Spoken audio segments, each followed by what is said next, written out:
Salut à tous, c'est Mickaël, j'espère que vous allez bien.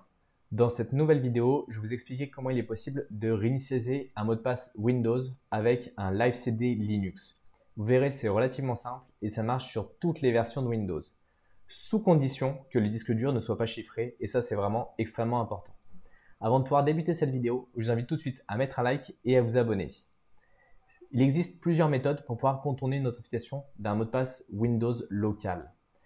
Là, dans cette vidéo, je vais vous montrer comment on peut le faire avec un Live CD et en réinitialisant le mot de passe si par exemple vous l'avez oublié ou si comme moi à une époque je faisais beaucoup de dépannage d'ordinateur et la plupart des personnes oubliaient leur mot de passe ou elles oubliaient de me le donner tout simplement. Donc là l'idée c'est de le réinitialiser, ça laisse une trace parce que du coup l'utilisateur n'a plus de mot de passe mais c'est extrêmement efficace. Je ne peux pas le faire directement sur mon ordinateur pour vous le montrer donc je vais le faire dans une machine virtuelle. Je le fais avec un Windows 7 parce que c'est la seule machine que j'ai actuellement sous la main, mais ça marche très bien avec les autres versions de Windows. L'idée, c'est de passer par un Live CD de dépannage qui s'appelle UBCD. On va aller ici sur notre machine et actuellement, elle est en fonctionnement.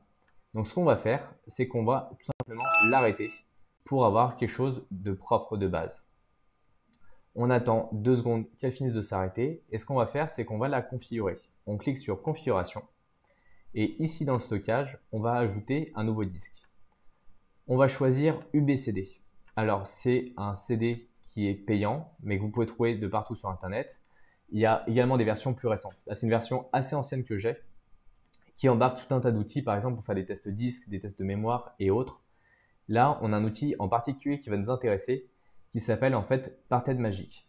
Ici vous voyez les tests pour le BIOS, pour le CPU, pour la mémoire et autres. C'est des choses qu'on a très souvent en dépannage qui fonctionnent assez bien. Là, ce qu'on va faire, c'est qu'on va prendre un système qui est un système Linux et on va le charger directement dans la RAM de l'ordinateur. À partir de là, on aura accès au système de fichiers et on va pouvoir travailler directement dessus pour pouvoir aller justement effacer les différents éléments qui ne nous sont pas nécessaires. Dans ce cas-là, on va uniquement effacer le mot de passe d'un utilisateur. Vous verrez qu'il y en a plusieurs, certains qui sont désactivés, d'autres qui sont activés. Et donc l'idée étant de supprimer un mot de passe qui a des droits administrateurs. Bien sûr, on pourrait également modifier les droits et autres, mais ça prendrait beaucoup plus de temps. L'idée étant de faire quelque chose de assez rapide et assez propre sans laisser non plus trop de traces sur l'ordinateur. Donc là, ça va prendre un petit peu de temps à charger en fonction de la taille de la RAM de l'ordinateur. De mémoire, j'ai configuré, je crois, 2 ou 4 Go sur cette machine-là, ce qui n'est pas énorme, mais ce qui est largement suffisant. Ces CD-là sont très pratiques lorsqu'on fait du dépannage, quand il y a des problèmes de RAM, quand il y a des problèmes de disque dur et autres. On les laisse tourner, ils ont tout un tas d'outils et vraiment, je vous invite à en avoir un en permanence. Ça vous sauvera la vie dans plein de situations. En attendant que le système se charge, je vous invite vraiment à apprendre les bases en termes de cybersécurité. Et à ce propos, j'ai une formation qui se fait dans la description.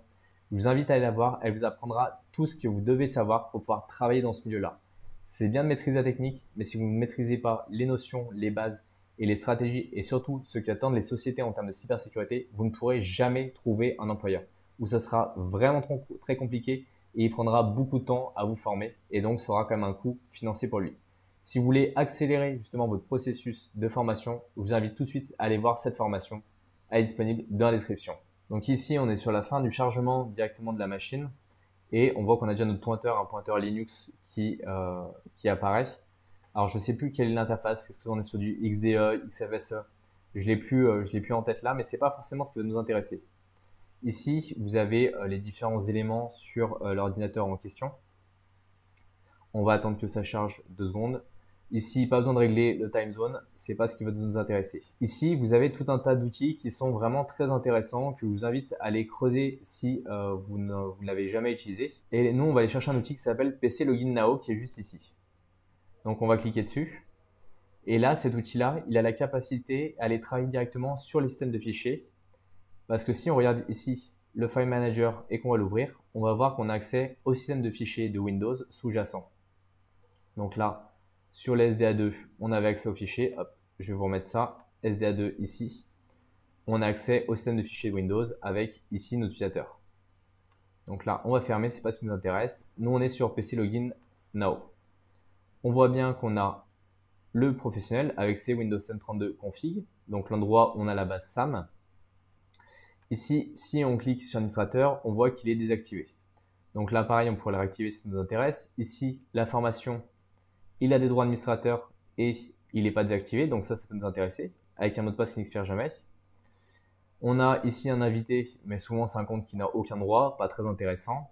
Et là, on a un compte Overshell qui n'est pas désactivé, dont le mot de passe n'est pas vide et qui n'expire jamais. Donc là, nous, on va faire password is empty, donc password est vide. Donc ici, il nous dit que le reset a bien été fait, que le mot de passe a bien été supprimé. Est-ce qu'on veut le faire pour un autre utilisateur? Non. Donc là, il va nous dire OK, bah, l'ordinateur va redémarrer du coup. On appuie sur OK. Et ici, on va aller redémarrer l'ordinateur en question. Hop. Ici, on clique sur Turn Off. On va patienter un petit peu. Il faudra bien sûr penser à retirer le système une fois que l'ordinateur est éteint. Donc, comme si vous retiriez votre clé USB pour pouvoir le laisser booter à nouveau de manière normale. Donc, on va patienter quelques temps, le temps que le système s'arrête. Mais normalement, une fois que la modification des systèmes de fichiers a été faite, il n'y a pas de problème. Vous pouvez même l'arrêter à l'arrache. C'est pas gênant. Nous, on va patienter 2 secondes, le temps que ça se fasse correctement quand même. Une fois que la machine est arrêtée, on va dans Configuration, Stockage. Ici, on enlève bien l'élément et on va redémarrer notre machine comme si de rien n'était. Là, normalement, on a réinitialisé un des 2 mots de passe. Des fois, il se peut qu'il y ait certains bugs, ça ne marche pas forcément, donc il ne faut pas hésiter à refaire la manipulation. Là, on va le laisser charger, on va voir nous si ça marche du premier coup ou s'il va falloir refaire la manipulation. Tout simplement, ça va aller éditer en fait une partie du système de fichiers. Ici, OK. Voilà, des fois, vous avez des problèmes de vérification d'intégrité du système de fichiers, vu comme il l'a modifié. Ici, on a notre compte formation, OK, avec le mot de passe. Et là, si on clique sur Overshell, on n'a plus de mot de passe. Alors qu'on avait bien un mot de passe au préalable. Donc, tout se passe bien. La licence, elle n'était pas avant, c'est une machine de test, c'est comme ça. Et là, si on regarde, on va dans Gérer, ici, nos utilisateurs, le groupe administrateur. Et là, on a bien Overshell, donc notre compte qui avait été réinitialisé. Vous voyez qu'on peut y accéder. Je vous invite à le faire sans compte administrateur pour éviter de devoir élever vos privilèges ensuite, mais ça marche vraiment très bien. Comment est-ce qu'on peut se protéger contre ce type d'attaque? La manière la plus efficace, c'est déjà de mettre un mot de passe BIOS pour éviter que quelqu'un puisse booter sur un système alternatif, bloquer bien sûr le menu boot, et ensuite de mettre BitLocker. BitLocker, c'est un système qui permet de chiffrer directement votre disque dur. Le mot de passe du chiffrement est dérivé de votre mot de passe principal, sous condition que votre mot de passe soit un compte local. Si votre compte est un compte en ligne, les clés de chiffrement vont partir chez Microsoft.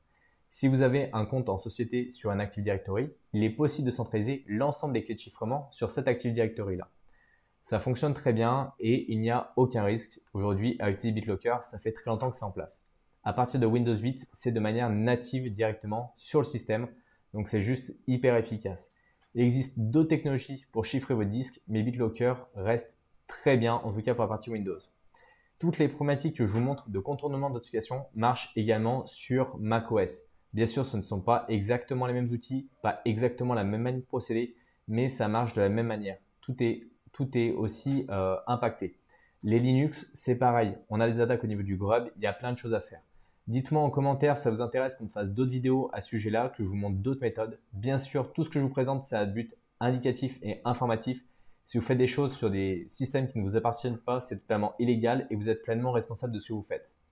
Maintenant, pensez à mettre un like, pensez à vous abonner et on se retrouve dans une prochaine vidéo YouTube. Salut à tous!